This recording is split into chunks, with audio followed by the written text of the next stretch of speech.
청취자님, 한번 상상해 보시겠어요? 막 완벽하게 통제된 삶을 사는 어떤 거물이 있다고 쳐볼게요. 네, 아주 엄청난 거물이요. 네, 그러니까 단순히 돈이 상상할 수 없을 정도로 많은 걸 넘어서 철저한 도덕성에다가 완벽한 화목한 가족까지 다 갖춘 겁니다. 고통이나 결핍 같은 건 아예 침투할 틈조차 없는 삶이네요. 맞아요. 정말 완벽하게 설계된 온실 속에 사는 사람인 거죠. 그런데 만약에 그의 삶을 지탱하던 이 궁극의 안전망이 단 5분 만에 그것도 어떤 우주적인 내기의 결과로 송두리째 날아가 버린다면 과연 어떻게 될까요? 와, 상상만 해도 끔찍하네요. 모든 게 무너지는 거잖아요. 그러니까요. 인간의 조건 없는 선함은 과연 존재하는가? 아니면 우리의 모든 도덕성은 결국 보상을 전제로 한 거래에 불과한가? 오늘 청취자님이 보내주신 자료를 바탕으로 한 맞춤형 심층 탐구에서는 바로 이 아주 묵직한 질문을 던져보려고 합니다. 네, 오늘 다룰 텍스트가 바로 그 유명한 고대 문헌인 욥기 1장입니다. 맞습니다. 오늘 지식을 아주 빠르고 깊이 있게 습득하기 원하시는 청취자님과 함께 이 자료를 파헤쳐 볼 건데요. 이 자료는 단순히 한 개인의 몰락을 다룬 오래된 이야기가 아닙니다. 인간 심리의 가장 깊은 밑바닥, 즉 우리가 가진 모든 소유나 정체성이 확 벗겨졌을 때 남는 그 순수한 본질이 무엇인지 실험하는 거대한 철학적 텍스트죠. 네, 청취자님과 함께 이 텍스트 이면에 있는 심리적 메커니즘을 해체해 보면서 지적인 아하 모멘트를 찾아가는 과정이 벌써부터 너무 기대됩니다. 그럼 우리 비극이 일어나기 전 모든 것이 완벽했던 주인공의 삶부터 먼저 들여다볼까요? 네, 자, 이것부터 한꺼풀 벗겨보죠. 텍스트는 우스라는 땅에 사는 욥이라는 인물의 프로필을 보여줍니다. 하나님을 경외하며 악에서 떠난 자라고 딱 명시되어 있거든요. 도덕적으로 무결점이라는 뜻이네요. 그렇죠.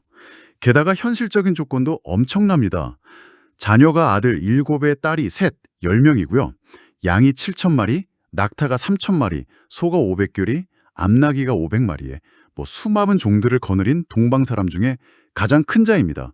현대의 슈퍼 억망장자 같은 느낌이죠. 네, 그냥 재벌 수준을 넘어서는 규모죠. 그런데 제가 여기서 가장 흥미롭게 본 지점 혹은 약간 기이하게까지 느낀 지점이 바로 그의 종교적 유래 부분입니다. 아, 잔치 끝난 다음 날 아침 말씀이시죠? 맞아요.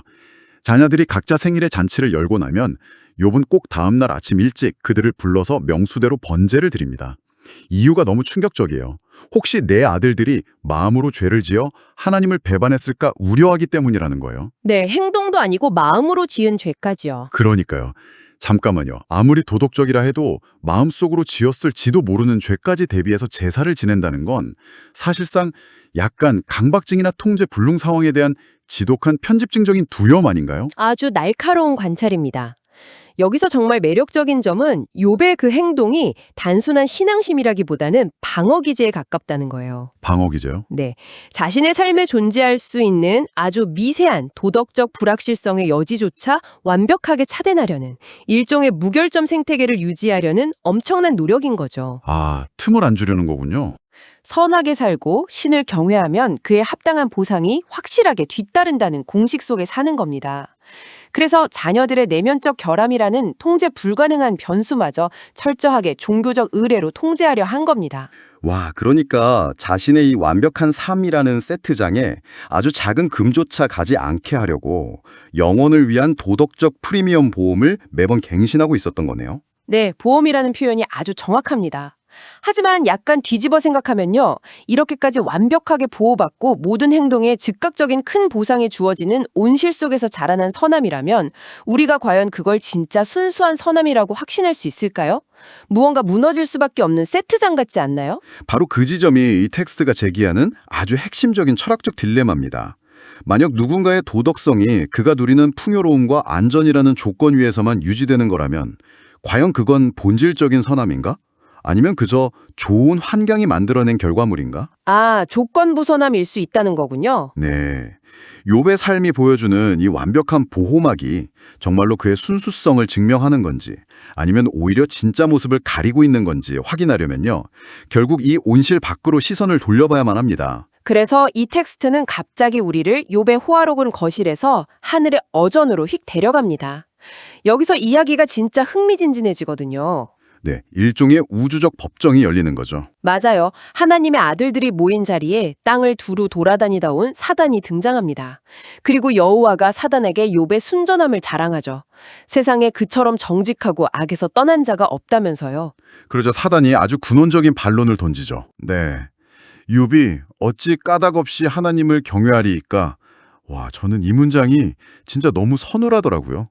어찌 까닭 없이 이 짧은 질문은 인난의 조건 없는 선함에 대한 회의적인 논쟁을 촉발하는 아주 냉소적이면서도 핵심을 찌르는 통찰입니다.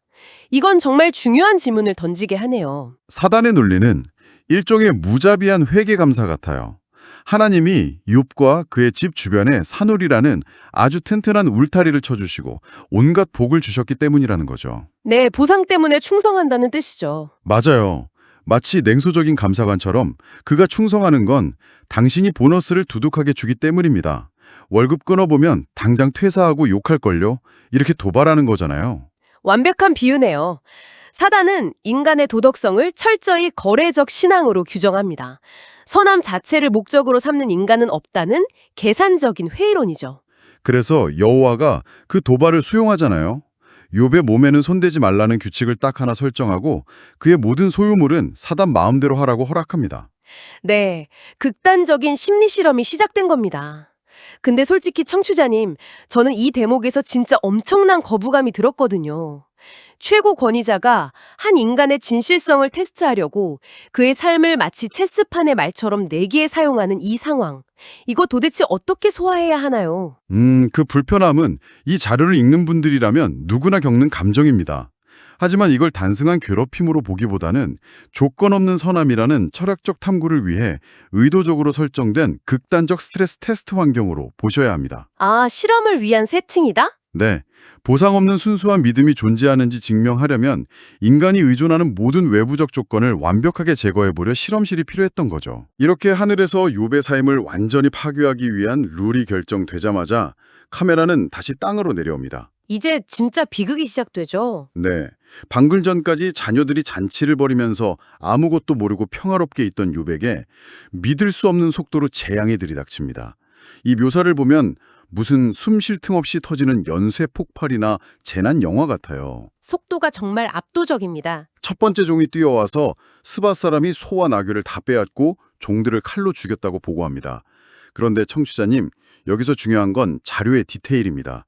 그가 아직 말할 때에 또 다른 사람이 뛰어들어와요. 네, 꼬리를 물고 연달아 쳐지는 거죠. 맞아요.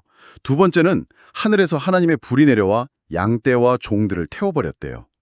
방금 전 스밧 사람은 인간에 의한 약탈이었는데 이번엔 거대한 자연재해 혹은 신적인 타격입니다. 재난의 종류가 마구 섞여서 오고 있어요. 그러더니 또 그가 아직 말할 때에 세 번째 전령이 옵니다. 갈대아 사람이 새 떼를 쥐어와서 낙타를 빼앗고 종을 죽였다고요. 그리고 아직 말하고 있는데 또 네 번째 전령이 오죠. 네, 마지막 결정타를 날립니다. 거친 들에서 대풍, 즉 큰 바람이 불어와서 집 네모퉁이를 쳐버리는 바람에 집이 무너졌고 거기 있던 10명의 자녀가 몰살당했다는 겁니다. 와, 정말 끔찍합니다. 청취자님, 이게 말이 되나요? 인간의 약탈과 자연재해가 번갈아가면서 모든 방향에서 온갖 재난이 한꺼번에 욥을 덮친 거예요. 오직 소식을 전할 종 한 명씩만 빼고요. 여기서 우리가 분석해야 할 아주 중요한 포인트는 상실의 속도입니다. 아직 말하고 있을 때라는 이 반복적인 리듬이 주는 심리적 공포를 보셔야 해요. 진짜 피가 마르는 속도네요. 네, 뇌가 첫 번째 비극을 인지하고 슬퍼할 틈도 주지 않고 다음 비극이 덮칩니다. 앞서 사단에게 허락된 완전한 파괴가 현실에서 얼마나 철저하고 잔인하게 집행되는지 보여주는 거죠. 카지노에서 모든 패를 단번에 잃는 것과 비슷합니다. 맞아요. 만약 하루에 하나씩 터졌다면 원인을 분석하거나 방어막이라도 쳤을 텐데 이건 그냥 욥을 완전히 붕괴시켜버리는 속도전이네요. 단 몇 분 만에 평생 일군 거대한 부, 노동력, 그리고 가장 소중한 10명의 자녀를 다 잃었어요. 욥을 둘러싸고 있던 그 튼튼한 사누리가 흔적도 없이 증발한 겁니다. 자, 그렇다면 이제 사단의 예상대로라면 욥이 어떻게 나와야 할까요?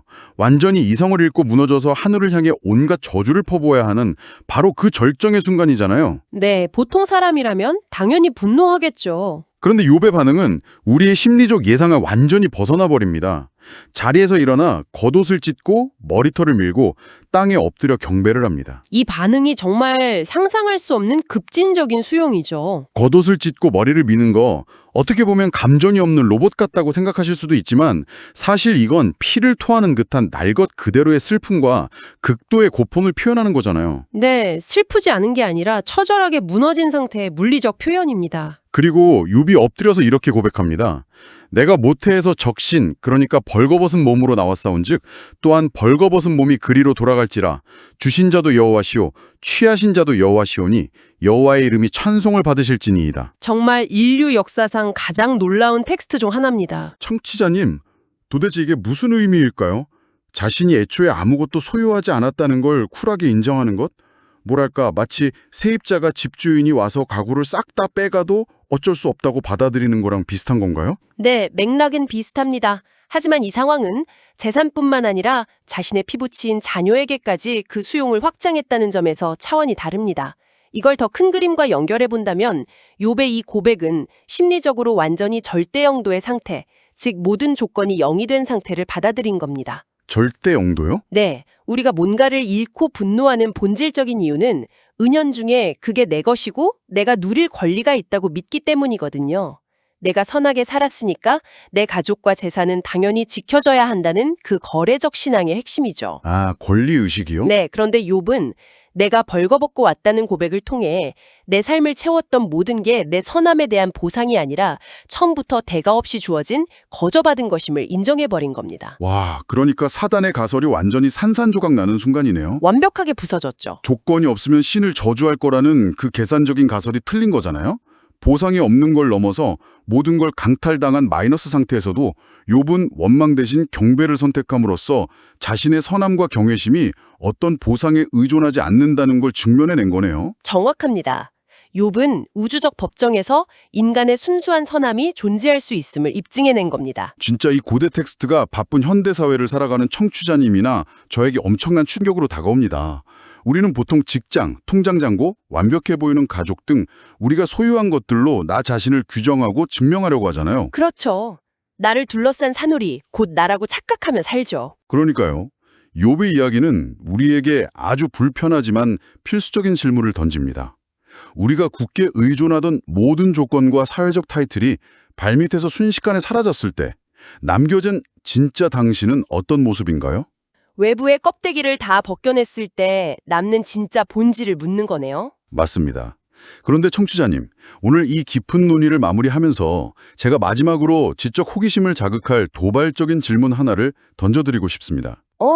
어떤 질문일지 궁금하네요. 우리는 방금 모든 걸 잃은 직후 엄청난 충격과 아드레날린이 지배하던 첫째 날에 욥이 보여준 즉각적이고 급진적인 반응을 보았습니다. 네, 그 엄청난 고백 말이죠. 하지만 그 충격이 서서히 가라앉고 10명의 아이들이 웃고 떠들던 그 거대한 집안에 끔찍하고 무거운 침묵이 내려앉았을 때를 생각해 보세요.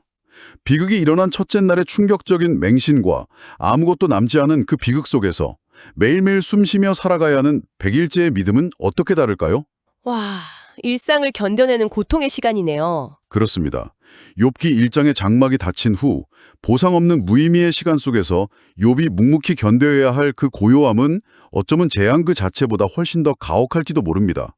그 침묵 속에서도 욥은 여전히 벌거벗은 자신을 온전히 수용할 수 있을까요? 정말 많은 생각을 하게 만드는 남겨진 질문입니다. 이 무거운 여운과 해답은 청취자님 스스로 삶의 여정 속에서 더 깊이 탐구해 보시기를 바랍니다. 오늘 저희가 준비한 내용은 여기까지입니다. 여러분 함께해 주셔서 감사합니다. 감사합니다.